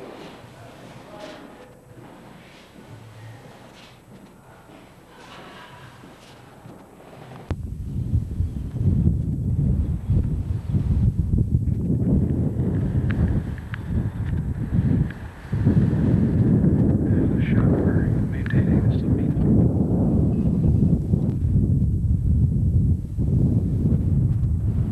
Paint job.